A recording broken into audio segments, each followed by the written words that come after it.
퇴직금 10억 원을 손에 쥐고 행복한 노후를 꿈꾸며 은퇴를 결심했을 때 그 누구도 내가 겪을 현실을 상상하지 못했을 겁니다. 10억이 있다면 무엇이든 할 수 있겠지? 라는 생각은 정말 순진했어요. 집도 사고 여행도 다니고 여유로운 생활을 즐길 수 있을 거라 믿었습니다. 하지만 시간이 지나고 보니 퇴직금 10억이 오히려 내 삶을 좁고 답답하게 만든 주범이었음을 깨닫게 되었습니다. 많은 사람들이 은퇴 후 삶을 어떻게 준비해야 할지 고민하는데 저는 그 준비가 얼마나 중요한지, 그리고 제대로 된 준비가 없으면 얼마나 치명적인 결과를 초래할 수 있는지 몸소 겪었어요. 여러분이 지금 이 글을 읽고 있는 이유는 아마 은퇴 후 삶에 대한 불안과 걱정이 커져가고 있기 때문일 거예요. 그 불안은 아마 내가 퇴직금을 잘 관리할 수 있을까? 퇴직 후에도 안락한 삶을 유지할 수 있을까? 라는 질문에서 시작될 겁니다. 저도 그랬습니다. 지금은 다른 이들에게 실수하지 않도록 조언을 해줄 수 있는 입장에 있지만 한때는 그저 막연히 퇴직금만 있으면 잘 살 수 있을 거라 믿었던 사람 중 하나였죠. 공감. 퇴직 후 한 치 앞도 보이지 않는 현실. 퇴직 후 처음에는 정말 좋았어요. 아침에 일어나서 자유롭게 시간을 보낼 수 있다는 그 느낌이란 상상 그 이상이었죠. 친구들과 만나 커피를 마시고 여유로운 일상을 보내며 이제야 제대로 사는구나 싶었어요. 그러나 시간이 흐르면서 그 여유롭고 안락한 시간이 생각보다 빨리 끝났습니다. 왜 그랬을까요? 은퇴 전에는 당연하게 여겼던 것들이 은퇴 후에는 하나씩 문제가 되어갔죠. 첫 번째 문제는 지속적인 수입의 부재였습니다. 퇴직금 10억 원으로 시작하는 생활이었지만 월별 수입이 없다 보니 매달 지출이 계속 쌓이는 게 부담으로 다가왔습니다. 여행을 가거나 취미 생활을 즐기려면 계속 돈을 써야 했고 예상보다 빨리 퇴직금이 소진될 것 같다는 불안감이 커졌습니다. 그뿐만 아니라 건강 문제도 생각보다 큰 고민거리가 됐습니다. 평생 직장에 묶여있던 몸이 갑자기 자유로워지면서 건강에 이상이 생기기 시작했습니다. 운동을 하려 해도 예전처럼 쉽게 할 수 없었고 의지력도 떨어지다 보니 결국 병원 신세를 지게 됐습니다. 이럴 줄 알았다면 조금 더 자기 관리에 신경 쓸 걸, 그런 후회가 밀려왔죠. 사례 1. 퇴직금 10억을 어떻게 써야 할까? 박 씨는 은퇴 후 편안한 삶을 위해 10억 원을 가지고 은퇴를 결심했습니다. 그는 이 돈이면 20년 동안 불편함 없이 살 수 있을 것이라 생각했죠.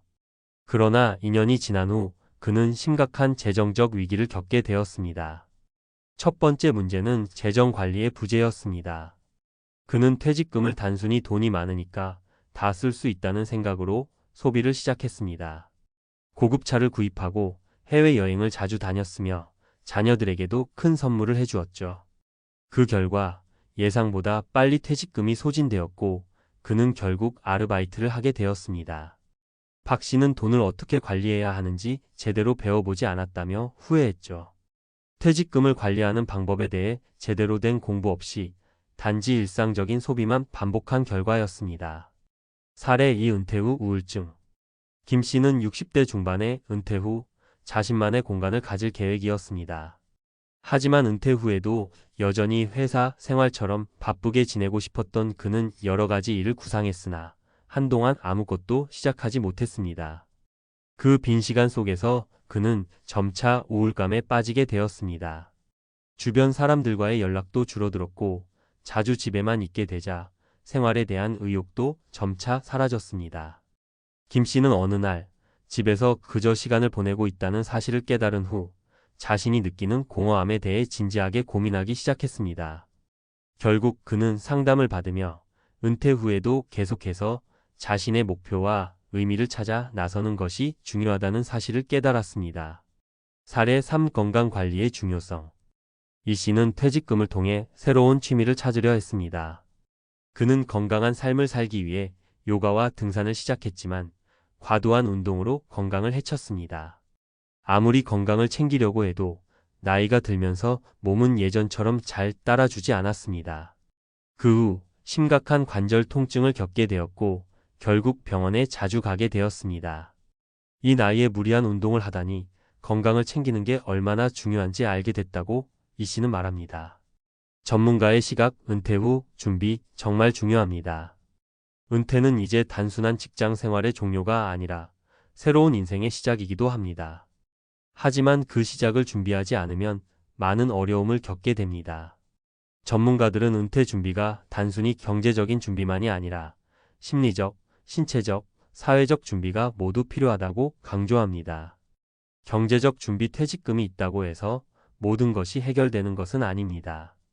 퇴직 후에는 정기적인 수입이 없어지기 때문에 재정 관리가 중요합니다. 퇴직금을 어떻게 투자하고 어떻게 지출할지에 대한 구체적인 계획이 필요합니다. 예를 들어 주식이나 부동산 투자보다는 안정적인 금융 상품에 투자하여 위험을 분산시키는 것이 좋습니다. 건강관리 은퇴 후 건강을 관리하는 것도 중요한 준비입니다. 꾸준한 운동과 균형 잡힌 식사, 정기적인 검진을 통해 미리 건강 문제를 예방하는 것이 좋습니다. 건강이 좋지 않으면 아무리 많은 돈을 가지고 있어도 삶의 질이 떨어지게 됩니다. 심리적 준비 은퇴 후 갑자기 모든 시간이 자유로워지면 심리적으로 공허함을 느낄 수 있습니다. 목표를 설정하고 그 목표를 이루기 위한 계획을 세우는 것이 필요합니다. 예를 들어 새로운 취미를 시작하거나 봉사활동을 하는 등 자신만의 의미 있는 일을 찾아가는 것이 중요합니다. 결론 은퇴 후 준비가 가장 중요하다. 은퇴 후에는 무엇보다 준비된 자만이 행복한 노후를 즐길 수 있다는 사실을 깨달았습니다. 퇴직금 10억 원이 전부가 아니라는 것을 몸소 느낀 경험을 통해 그 어느 때보다 철저한 준비가 필요함을 절실히 깨달았습니다. 은퇴 후 삶을 준비하는 여러분에게 이 이야기가 도움이 되기를 바랍니다. 정신적, 신체적, 재정적 준비가 균형을 이루어야만 진정으로 여유롭고 행복한 노후를 보낼 수 있다는 것을 명심하세요. 은퇴 후 삶을 준비하는 데 있어 전문가의 시각으로 보다 구체적이고 실용적인 정보를 제공하려면 실제 사례와 실용적인 팁을 통해 독자가 바로 실천할 수 있도록 돕는 것이 중요합니다. 제가 앞서 언급한 내용처럼 은퇴 후 삶에서 겪을 수 있는 여러 문제들을 해결하는 데 필요한 구체적인 접근법을 제시해 드릴게요. 1. 재정관리 퇴직금의 활용과 지속 가능한 자산관리. 먼저 가장 중요한 부분은 바로 재정관리입니다. 퇴직 후 고정적인 수입이 끊기게 되면 퇴직금이 오히려 부채처럼 다가올 수 있습니다. 그렇기 때문에 퇴직금을 어떻게 관리할 것인지, 그리고 그 돈이 지속 가능한 수입을 생성할 수 있는지에 대한 계획이 필요합니다. 구체적인 사례 퇴직금을 어떻게 활용할 것인가? 김모 씨는 퇴직금 10억 원을 가지고 은퇴 후 안정적인 생활을 꿈꿨습니다. 하지만 몇 년이 지나면서 그 돈은 예상보다 빨리 소진되었습니다. 김 씨는 퇴직금을 단순히 소비했었고 거의 모든 돈을 여행과 취미에 쏟아부었죠. 이처럼 소득원 없는 소비는 단기간 내에 큰 위험을 초래할 수 있습니다. 해결책은 퇴직금의 4,050%는 안정적인 금융 상품에 투자해야 합니다. 예를 들어 연금보험이나 정기예금 등 안전한 금융 상품을 통해 자산을 보존하고 일정 부분은 배당 주식이나 혼합형 펀드에 투자하는 방법을 고려해 볼 수 있습니다. 분산 투자가 핵심입니다. 하나의 자산군에만 의존하지 말고 주식, 채권, 부동산 등 여러 가지 자산군의 분산 투자의 리스크를 줄여야 합니다. 예를 들어 김 씨가 퇴직금의 10%는 해외 주식, 30%는 국내 부동산, 나머지는 장기 채권에 투자했다면 좀 더 안정적인 수익을 기대할 수 있었겠죠. 재정관리 팁? 연금 준비 국민연금, 퇴직연금 외에도 개인연금을 준비하는 것이 중요합니다. 개인연금은 연금 수령 시 세액 공제 혜택이 있어 장기적으로 유리합니다. 생활비 예산 세우기 은퇴 후에는 예상되는 수입과 지출을 정확히 계산해 월별 생활비를 설정해야 합니다.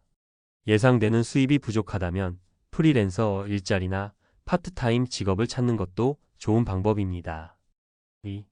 건강관리 나이가 들면서 중요해지는 신체관리. 퇴직 후에는 시간이 많아지지만 건강관리에 신경을 쓰지 않으면 아무리 돈이 많아도 그만큼 가치가 떨어지게 됩니다. 실제로 은퇴 후 건강 문제로 어려움을 겪는 사람이 많습니다. 구체적인 사례 건강관리 실패의 예. 박모 씨는 퇴직 후 여유롭게 살기 위해 건강을 생각해 운동을 시작했습니다. 처음에는 가벼운 스트레칭과 걷기 운동을 하다가 어느 순간 과도한 운동을 시작했습니다. 특히 갑자기 시작한 고강도 운동이 몸에 부담을 줘 관절 통증과 허리 디스크 문제가 생겼고 결국 병원을 자주 가게 되었죠. 박 씨는 운동을 하면서 점차 몸 상태가 안 좋아지자 은퇴 후 삶의 질도 크게 떨어졌습니다. 해결책은 규칙적인 운동 습관을 들이되 몸에 무리가 가지 않는 범위에서 하는 것이 중요합니다. 예를 들어 하루에 30분 걷기, 자전거 타기, 요가 등 저강도 운동을 꾸준히 하세요. 식습관 개선도 필수입니다. 노후에는 체중 관리가 중요한데 과도한 체중 증가는 당뇨병이나 고혈압과 같은 만성 질환을 유발할 수 있습니다. 정기적인 건강검진을 받아 몸 상태를 점검하는 것도 중요합니다. 특히 나이가 들면서 심혈관 질환이나 암 같은 질병의 위험이 커지므로 이를 예방하기 위한 정기적인 검사와 상담이 필요합니다. 건강관리 팁: 매일 30분 이상 운동 걷기, 스트레칭, 요가 등 저강도 운동으로 매일 꾸준히 운동을 실천하는 것이 좋습니다. 식사 습관: 40대 후반 이상이라면 지방과 당분을 줄이고 채소와 과일을 섭취하는 것이 중요합니다. 특히 단백질 섭취는 노화 방지에 도움이 됩니다. 3. 심리적 준비: 은퇴 후 공허함을 채우는 방법. 퇴직 후 가장 큰 문제 중 하나는 심리적 공허감입니다. 직장에서의 역할을 잃고 일상적인 일정이 없어지면서 우울증이나 불안감을 느끼는 사람들이 많습니다. 구체적인 사례: 은퇴 후 공허함과 심리적 어려움. 이 모 씨는 은퇴 후 처음에는 좋아했던 여유로운 시간을 만끽했습니다. 하지만 시간이 지나면서 점점 외로움과 공허함을 느끼기 시작했습니다. 자녀들은 바쁘고 친구들과의 만남도 점점 줄어들었죠. 결국 그는 봉사활동이나 새로운 취미를 찾기 시작했습니다. 그가 시작한 일 중 하나는 자원봉사였고 이는 그에게 큰 만족감을 주었습니다. 이 씨는 남을 돕는 일이 내 삶에 큰 의미를 주었다며 그 후로 심리적 안정을 찾게 되었습니다. 해결책은 목표를 설정하고 그것에 도전하는 것이 중요합니다. 은퇴 후에는 무언가를 배우거나 새로운 기술을 익히는 것이 좋습니다. 예를 들어 요리나 그림 그리기, 새로운 언어 배우기 등이 있습니다. 사회적 활동을 시작하세요. 친구들과의 모임을 지속적으로 가져가거나 가까운 동네에서 활동적인 커뮤니티에 참여하는 것도 중요한 활동입니다. 봉사활동을 통해 보람을 느낄 수 있습니다. 많은 사람들이 봉사활동을 통해 삶의 의미를 재발견합니다. 심리적 준비 팁: 정기적인 사회적 활동을 유지하세요. 친구와의 만남이나 모임을 주기적으로 갖고 자원봉사나 취미 활동을 찾아 참여하는 것이 중요합니다. 목표 설정: 은퇴 후에는 큰 목표를 설정하고 그것을 이루기 위한 계획을 세우세요. 목표가 있을 때 삶의 의미가 더욱 분명해집니다. 결론: 은퇴 준비는 종합적이고 철저하게 해야 한다. 은퇴 후 삶을 준비하는 데 있어 재정, 건강, 심리적 준비는 모두 중요한 요소입니다. 퇴직금을 어떻게 활용하고 건강을 어떻게 관리할지, 그리고 은퇴 후의 삶에서 의미를 찾을 수 있는 방법을 체계적으로 준비해야 합니다. 단기적인 즐거움에만 집중하다 보면 은퇴 후에 예상치 못한 어려움을 겪을 수 있으니 철저히 준비하는 것이 가장 중요하다는 사실을 명심하세요. 실제 사례와 팁을 통해 은퇴 후 삶을 어떻게 준비할 수 있을지에 대한 구체적인 해결책을 제시했으니 여러분도 자신의 상황에 맞게 조금씩 실천해 보세요.